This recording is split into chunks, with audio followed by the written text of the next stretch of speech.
Salam sejahtera, terima kasih kerana bersama dengan saya di Nazilin Unity Channel. Pemimpin PKR Pulau Pinang letak jawatan. Persoalan itu timbul gara-gara chain ataupun rantaian letak jawatan. Rafizi sudah letak jawatan, Nik Nazmi pun sudah letak jawatan. Kini didakwa pemimpin PKR Pulau Pinang pula letak jawatan. Tapi rupa-rupanya ini yang berlaku. Seorang pemimpin PKR Pulau Pinang yang juga menyokong Menteri Ekonomi Datuk Seri Rafizi Ramli tidak akan berundur dari kerajaan negeri. Ini adalah berita yang paling tepat. Pemimpin yang didakwa kononnya meletak jawatan ini sudah mengesahkan beliau tidak akan berundur dari kerajaan negeri. Siapalah yang cuba-cuba nak menyebarkan berita fitnah ni? Takkanlah Rafizi dan Nik Nazmi nak letak jawatan, seluruh dunia pun nak letak jawatan. Tak bolehlah macam tu, kawan. Apabila saya dilantik, kata beliau, saya perlu berkhidmat sehingga habis penggal, kata Naib Pengerusi PKR Pulau Pinang, Fahmi Zainul. Kata beliau, saya akan melaksanakan tanggungjawab tersebut. Saya tidak merancang untuk meletakkan jawatan. Katanya, yang juga Adun Pantai Jerejak dan Exco Teknologi Pertanian, Keterjaminan Makanan dan Pembangunan Koperasi. Jadi ini pastinya satu berita yang paling buruk sekali untuk pembangkang. Mereka cuba nak menangguk di air keruh, tapi akhirnya tidak menjadi strategi untuk mau menghuru-harakan PKR Pulau Pinang, tidak menjadi kenyataan. Sebab kenapa? Pemimpin Pulau Pinang ini tidak termakan hasutan untuk letak jawatan.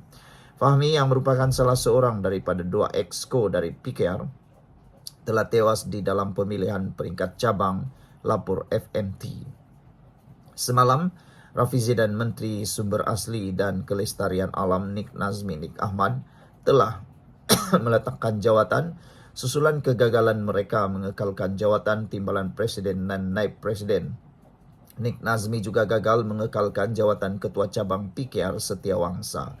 Peletakan jawatan dalam perlembagaan. Saudara, menurut catatan Zulkarnain Luqman ini, peletakan jawatan menteri dalam perlembagaan ini adalah perkara 43 dalam kurungan 5 Perlembagaan Persekutuan menyatakan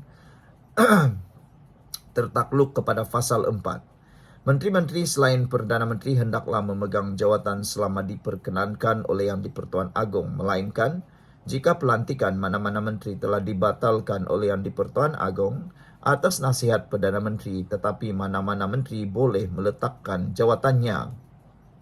Klausa ini secara jelas menyatakan bahawa seseorang menteri itu boleh meletakkan jawatan. Namun membaca perkara 43 dalam kurungan 3 tanpa melihat proses pelantikan seseorang menteri adalah tidak lengkap kerana ianya saling berkait apabila kita mengulas mengenai kedudukan seorang menteri dalam kabinet. Peruntukan yang relevan adalah perkara 43 dalam kurungan 1, perkara 43 dalam kurungan 2 dan perkara 43 dalam kurungan 3, iaitu dalam perkara 3 dalam kurungan 1, Yang di-Pertuan Agong hendaklah melantik suatu jemaah menteri untuk menasihatinya dalam perjalanan fungsinya.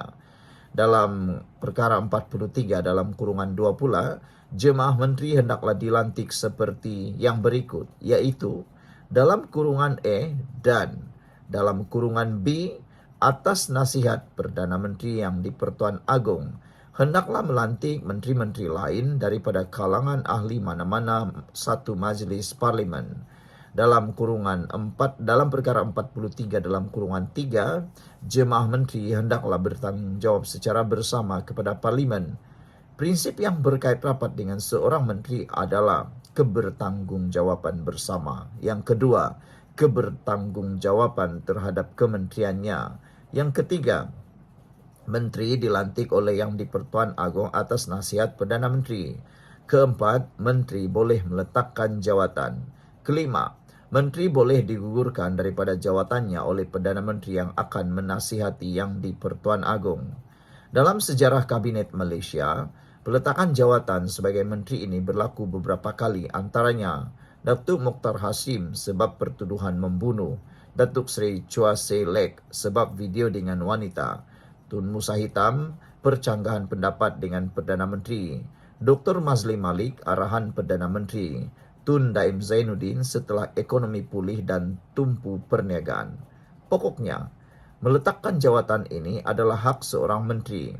Rafizi menyatakan beliau meletakkan jawatan kerana menyedari saya menyertai politik untuk membudayakan politik baru yang berteraskan kebertanggungjawaban dan mandat rakyat.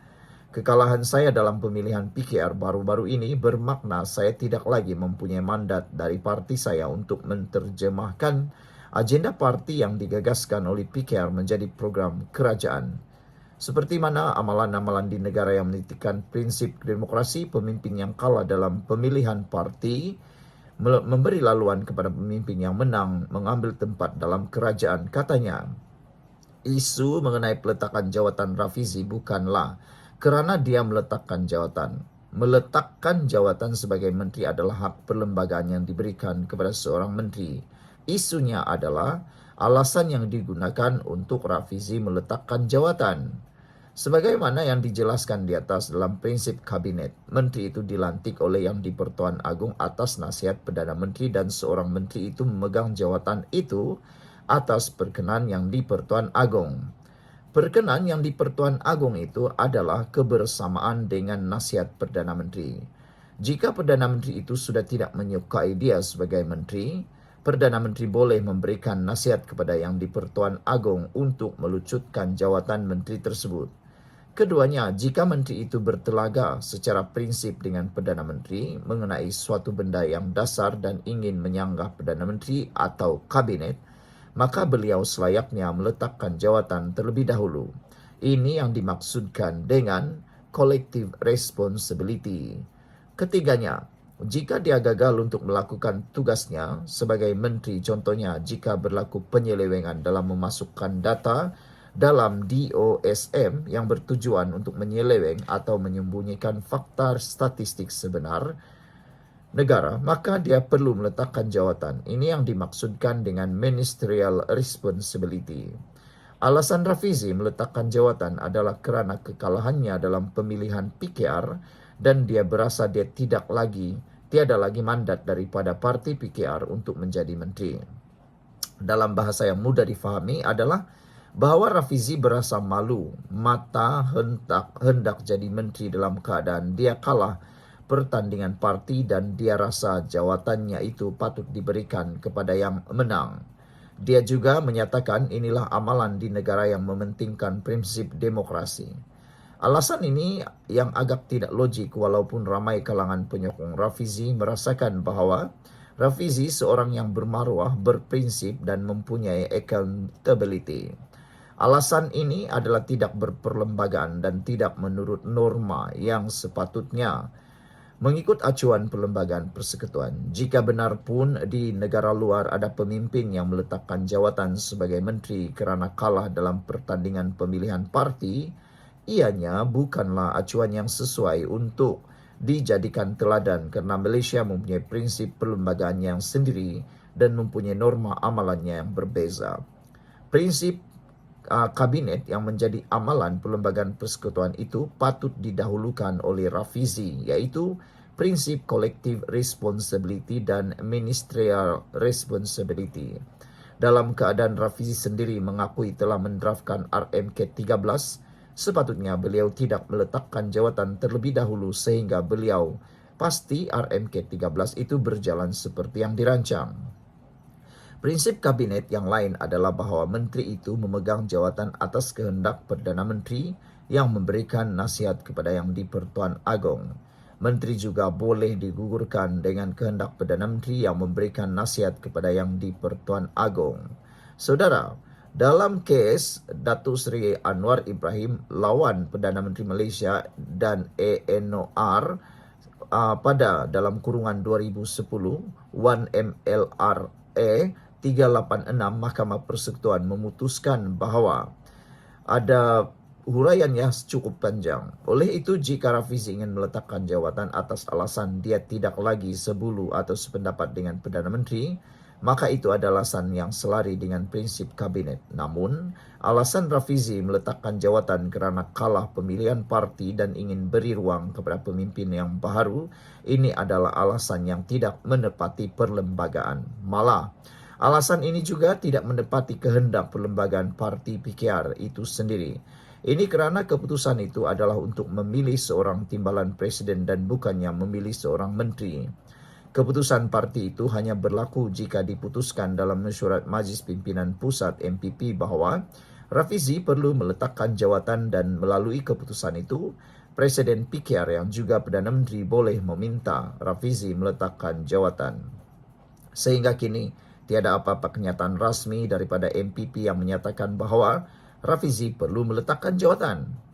Apa yang Rafizi patut buat adalah bukan menyerahkan surat peletakan jawatan kepada Perdana Menteri, tetapi menyerahkan surat kepada MPP supaya hal tersebut boleh diputuskan oleh MPP, atau Rafizi boleh menyerahkan hal jawatannya itu kepada Perdana Menteri untuk Perdana Menteri membuat keputusan sama ada mengekalkan jawatannya atau memintanya untuk meletakkan jawatan.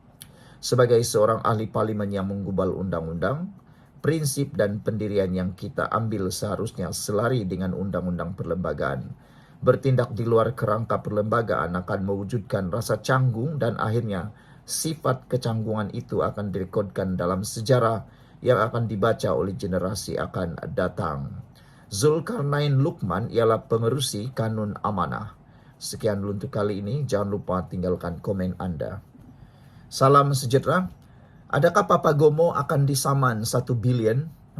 Itu satu pendedahan yang menarik untuk Papagomo. Selepas beliau menyebarkan berita yang tidak benar.